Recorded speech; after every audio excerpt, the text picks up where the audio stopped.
This is CNN, the most trusted name in news.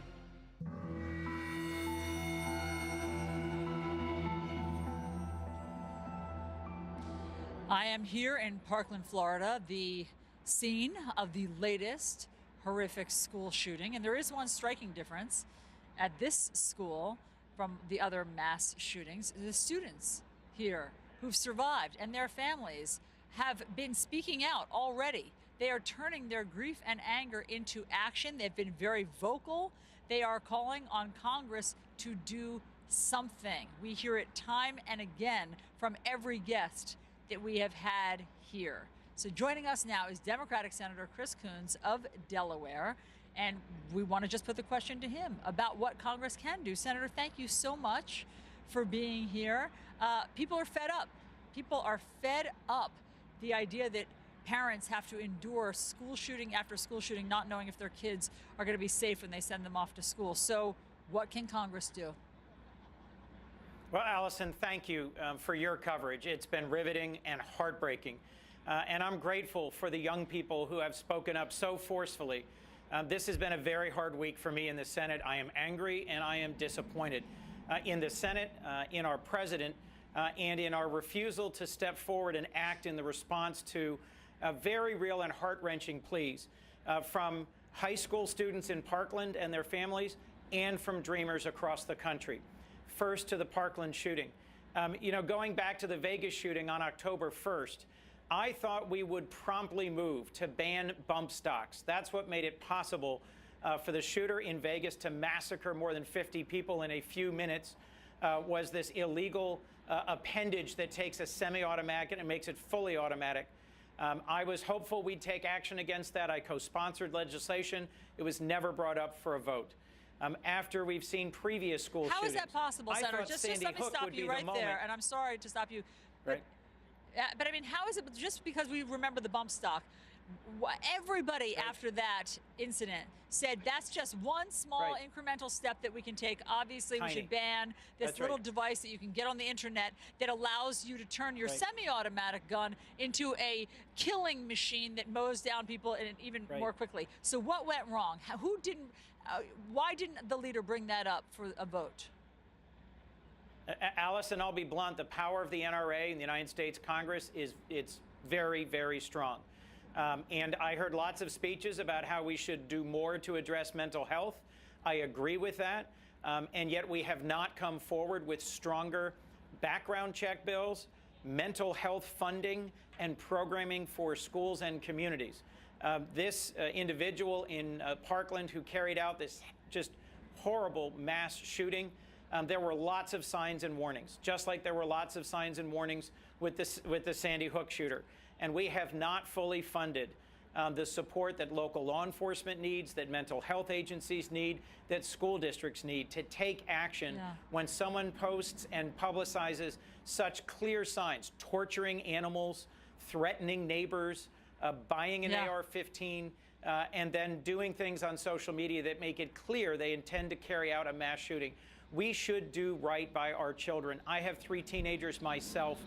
It is just heartbreaking watching parents talk about their dead children and challenging us in Congress to take action.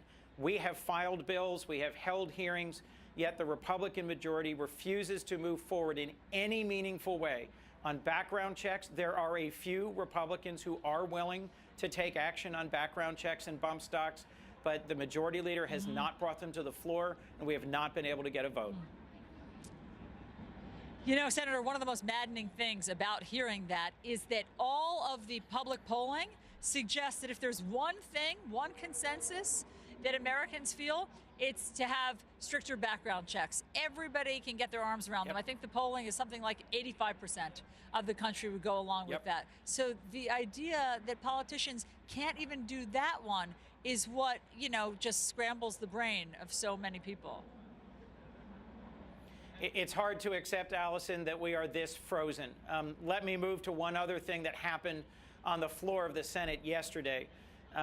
President Trump said that he wanted to address Dreamers. He created this crisis in September by taking away their legal protection and setting a deadline of March 5th. He said he would welcome a pathway to citizenship for Dreamers, and I worked hard to get a bipartisan bill introduced in the Senate with my friend John McCain, a Republican who represents a border state. We introduced a bipartisan bill written by a Republican from Texas and a Democrat from California that has 54 co-sponsors in the House but can't get a vote in the House. We got 52 votes, but because of the president's active lobbying against our bipartisan bill, we did not get 60. The only thing that got 60 votes in the Senate yesterday, Allison, was the rejection of the president's endorsed bill by Senators Grassley and Cotton. It only got 39 votes, 60 senators, and only one of the 8 border state senators. 60 senators voted against it, only 39 supported it.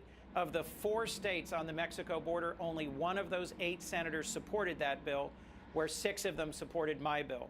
Just like with background checks and guns, the overwhelming majority of Americans want us to invest in border security and provide a pathway to citizenship for Dreamers who were brought here by no fault of their own by their parents and who are in school, serving in the military, or currently employed. Why we can't get this done is clear. It was active lobbying by the president and the Department of Homeland Security that spread falsehoods and misleading statements against the compromise bill that 24 of us worked very hard to get to the floor yesterday. That compromise bill, which gave the president what he wanted on border security, got 54 votes. Without his active opposition, it would have gotten 60 yesterday. Senator, that is really stunning. I mean, just to underscore it, the president, who has always said that he wants to protect Dreamers, you're saying that he was the impediment, not even the impediment, I mean, the active sort of foil against getting the bipartisan agreement that you were a part of. That is important to know for all of our viewers, and obviously we will follow up on reporting everything that's happening on Capitol Hill. Senator, thank you very much for being here to talk with us about guns and the general paralysis in Washington. So, John, listen, I mean, you just heard it spelled out there. They are completely riddled with paralysis, but it feels, at least in Parkland, that it is time to break some of that and rely on action now. So they feel in Parkland. We'll see if they feel that way inside the halls of Capitol Hill. All right, Allison, thanks so much. We do have breaking news. The New Yorker detailing newly discovered evidence